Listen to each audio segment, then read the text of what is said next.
dhe nuk i zbaton, edhe thot bashkëshortja, fëmijët, thon, o babi, o burr, ore ti atje shumë i ligjëron, po sikur s'po i bën në shtëpi këto. Kjo është pyetja për shiko, gjithmonë ka një keq kuptim midis profesionit dhe individit. Dhe zakonisht kërkojnë njerëzit të jenë të identifikuar. Tash unë kur dal në televizion që më pyesin ndonjëherë në gjithë them që ore unë këtu nuk kemi ardhur të tregojmë mëkatet tona. Gëzim Tushi pas ka mëkate. Po s'ka njeri pa mëkate, vetëm hipokritët janë pa mëkate. Ku ka kështu qenie luçi dhe i shkëlqyer në absolutisht. Kush kam shumë mëkate, ai që beson në Zot apo ai që s'beson? Nuk kam ndonjë preferencë. Unë jam sekular, jam laicist, besoj më shumë tek arsyeja, Beson në Zot? Në mënyrë intuitive, jo të jem praktikant ose kështu. Domethënë me atë iden kur arri ka ca gjëra që nuk i shpjegon dot dhe ka gjëra që nuk i shpjegon, që s'po i shpjegon dot dhe shkenca, për shembull, apo dhe leximet që bëjmë me tjerë. Ka një moment pikërisht pjesa e errët të thua që mund të jetë ka nga ata që besojnë në mënyrë nominale, besimtarët shumë të nderuar. Shiko, feja është gjë e mirë. Se nuk duhet të them për këtë. Është në kohën që në botë, në shoqëri janë rrëzuar të gjitha metanarrativat e mëdha, të gjitha ideologjitë. Edhe ideologjia liberale është në krizë, si është e fundit ideologji e madhe. Nazizmi, fashizmi, komunizmi. E ke ndjerë vetë Zotin? Se dëgjova? E ke ndjerë vetë Zotin, e ke kuptuar që pra intuitivisht thash. Pra të ka ndodhur diçka që ti ke thënë që kjo është çështje e Zotit? Ka raste. Ka raste, patjetër që ka raste. Tani kthehemi te ajo. Ç'a të ka thënë bashkëshortja juaj për këto që flet edhe me ligjërim? Domethënë edhe ata, po mirë ti i zbaton të gjitha këto që thua. Tani shiko, unë thash pak përpara, në përgjithësi si tip kam pasur pozicione pozitive, kam qenë normal në këto, në marrëdhëniet familjare, tash çka kam të punë, në mund të quhet keq që punoj shumë, që regjimin ditore kam non stop pa pushim. Domethënë nuk kam qejf këto shoqëritë e tepërta, këto bravurat e jashtme, këto socialitetet për shembull, edhe kur janë njerëz që nuk i dëshiroj për shkak të humbjes kohës. Pra sot çështja e rendimentit është çështja kryesore për njeriu. Shpërdorimi i kohës, shpërdorimi i rendimentit është i jashtëzakonshëm. Të vërtetë bën bashkë. Jo. Ka dhe një gjë tjetër. Ma e thuaj. Po, ta zëme kam që kjejf alkoholin, e pim në një gotë raki, në një birë. Ja, kjo është. E vetë një pik ku mund të bëjmë në një diskutim. Jo se kur them... E kuptoj, absolutisht. Po, je i lumtur, je i kënaqur me atë që ka arritur me familjen tënde? Landi, jam plotësisht i kënaqur. Fjala i lumtur është... Në ka një gjë që ndihemi kënaqur ose e ndjej veten të suksesshëm është familja që kam. Pse? E para sepse fati e solli që të kisha dhe të kem një bashkëshorte me të cilën kam 50 vjet me të. 50 vjet? Si quhet bashkëshortja juaj? Quhet Ariana. Ariana. Ka qenë nxënësja ime. Ka qenë student apo nxënëse? Nxënëse. Nxënëse. Sapo dola unë nga universiteti, ajo ishte në gjimnaz, ishte maturante. Maturante. Unë isha stazhier. Sa për dalë. Se ishte me stazhin pas universitetit. Edhe aty jemi njohur, më pëlqeu, u lidhëm. Do nuk i dhatë mësim? I dhash mësim. E i dhe mësim, stazhi ishe si mësus? Mësus në jepja mësus. Jo, stazh mësus në gjimnaz. E shfrytëzove që ishe mësus? Nuk e shfrytëzova me atë merakun që besoj, e para që ishte nxënëse shkëlqyer. Nuk ishte që mundi bëj presionote, ta zëm këto mediokritetet. Jo. Edhe u njojtë, mu realizuam, mu martuam. Në Vlorë? Ajo ishte në Tepelen, se unë shkova në Tepelen. U martuam në Vlorë, erdhëm në Vlorë. Dhe pjesën e jetës e kemi kaluar, aty të dy, mirë, të suksesshëm në karrierën tonë gjatë asaj periudhe. Ajo ka mbaruar me rezultate të shkëlqyera, edhe unë me rezultate shumë të larta. E krijuam familjen, e kemi kaluar shumë mirë. Nuk mund të them që s'kemi pas probleme. Unë e kam inat hipokrizin. I kam inat atë të tonë, martesa ime se ne të lumtur, ma leri këto, po leri këto, leri të... Që je i dashuruar që nga mjezin në darkë dhe po pret të... Leri më këto, leri këto.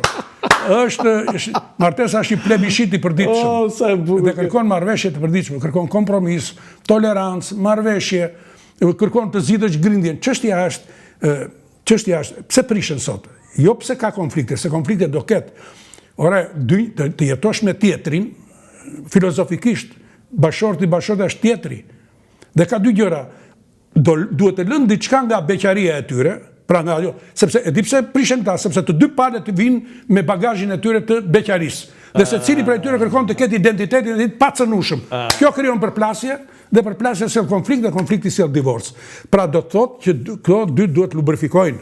Duhet lubrifikojnë dhe që të lubrifikojnë do vaj, që të mbahet. Kjo që të mbash të jetosh 50 vjet me njeri dhe të jesh i kënaqur prej saj. Po fëmijë. Çunat kam 2 çuna, janë të martuar, janë në punën e tyre, kemi 3 nipër tani. Që kemi gjysh kështu 3 herë. 3 herë gjysh, janë në punët e tyre, të mirë, të mbar janë dhe ata, kështu që ndihemi i plotësuar nga kjo. Po mjaltit? Të mrekullueshëm. Se Alex Buda e ka thënë pari këtë mjaltit, nipi. Unë kam, është njeri, është 12 vjeç, po në adoleshencë, Arjeni, kam dhe 2 binjak të djalit të dytë, që pardje ishin në koncertin e pianos që organizohet në Rogner, ata janë 11 vjeç, edhe kanë ndjekin kursin e pianos, Loeni dhe Oliveri, të dy, pra na kënaqin shumë. Është lumturi e madhe kur shiko jeta në fundit dhe projekti personal i njeriut ky është. Edhe në gjithë, jeta njerë vjen, mirë është mos i bësh hile, mirë është ta jetosh atë. Dhe që të jetosh atë duhet jesh i renditur mëndërisht, duhet jesh i suksesshëm. Në qoftë se Allah ka të si ameb, duke u tërhequr nga elementë të tjerë, për shembull, bie fjala po them unë, ky lloj utilitarizmi, ky lloj pragmatizmi, ky lloj konsumizmi, kjo shoqëria e sotshme e bllokuar në trekëndshin para, konsum, seks, 3 gjëra janë që diskutohen sot në shoqëri. Para, konsum, seks. 3 gjëra, dil shiko. Trekëndsh revolucionar. Ekzistencial. Landi vëri re shko kur të pish kafe dhe dëgjoj me vesh kështu vigjilent, do shikosh to 3 tema janë duke diskutuar. To 3 tema janë duke. Para, konsum, seks. Bleu makinë, bleva atë se ky Rustani më bëri 200 euro se kush si kisha lekët, pa lekët aty do marr kredi. Janë do ta mbyll me politikë, po jo të mirë fill se e di unë se ke qefti. Në 11 zgjedhje në këto 35 vjet, 7 herë i kanë fitur të majtët, 4 herë të djathët. Dhe kjo ka një domethënie që e dua nga ju dhe brenda kësaj Mehmet Çevi 27 vjet e 3 muaj, Edi Rama 16 vjet, 12 tani plus 4, Enver Hoxha 9 vjet 9 muaj, Adil Çaçani 9 vjet 1 muaj, Sali Berisha 8 vjet. Tani sociologu Gzim Tushi i bën analizën kësaj panorame që thash. Tani me gjitha kryeministra unë i kam jetuar jetën time, do unë i kam... Aq më mirë. I kam njohur në kuptimin virtual, jo se kam pas marrëdhënia. Personalisht, si burr më të shquar, si burr shteti, diktator ka qenë pa diskutim është Mehmet Çeu. Unë kam thënë edhe herë të tjera... Si Mehmet Çeu burr shteti? Ishte kasapi i Shqipërisë? Ishte diktator, pa diskutim, po them intelektualisht dhe si statist, si njeri që kishte diturit caktuara, njohurit caktuara. Po, pse kush nga ata nuk ishte... Të gjithë atë periudhës komunizmit kanë qenë pjesë e diktaturës. Zogu ishte diktator. Po, patjetër. Zogu ishte diktator. Unë po them si statist, në këtë rast po e lë pjesën politike të kësaj gjë. Njeri që fliste gjuhë tuaja, që ishte ushtarak. Jo, i vetmi fliste anglisht. 5 gjuhë fliste. A i fliste gjuhë tjera, po i vetmi nga qeveria komuniste që fliste anglisht, s'fliste askush anglisht. Vetëm me Çeu fliste anglisht, e kishë mbaruar parifulse. Rusisht. Dhe ka dhënë intervistë në New York Times. Do thënë i pari kryeministër që ka dhënë intervistë në New York Times, nuk ka dhënë në një tjetër. Pastaj mbas 90-s është tani kjo pse fiton e Majda këtu ka ca arsye historike tek ne. Shiko, historike?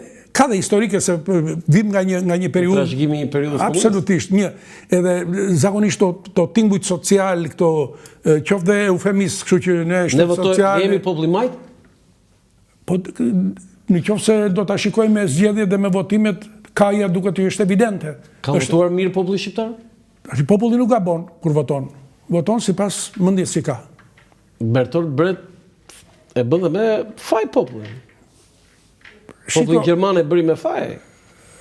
Tani bile i tha E ka përzyrë, duhet të ndrojmë, thë. Populli Gjerman, si thot një filozof, Hitleri ishte i Zoti që me shkop dhe me demagogji e vuri në rresht, dhe vuri në rresht kombin e Beethovenit dhe të Goethes.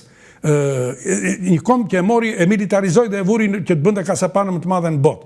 Pra shko qarë karizma e ati njeriu që ishte një sharlatan, edhe nuk ishte ndonjë njeri që kishte në informim të madh, intelektuala, kulturora, nuk ka. Është vërtet. Për më të përsi isha as Gjerman.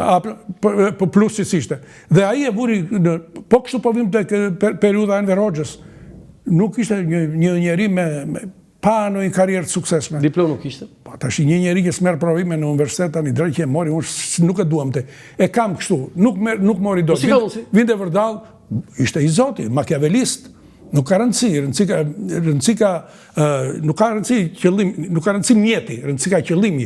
Dhe pavarësisht, dhe ai e realizoi. Ishte pragmatist, ishte empirik, shkallë në mënyrë inkrementaliste, e realizoi, doli në krye, pastaj ata që i dolën përballë, i likuidoi dhe i ram e kërcyem vallën sipas Daullës.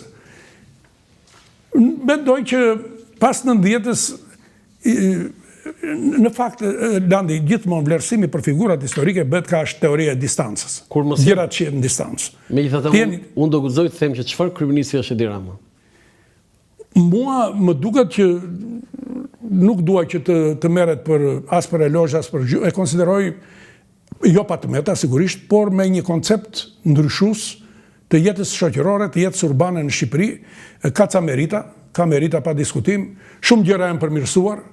Natyrisht kritika është domosdoshme, asnjëherë nuk është në perfekcion.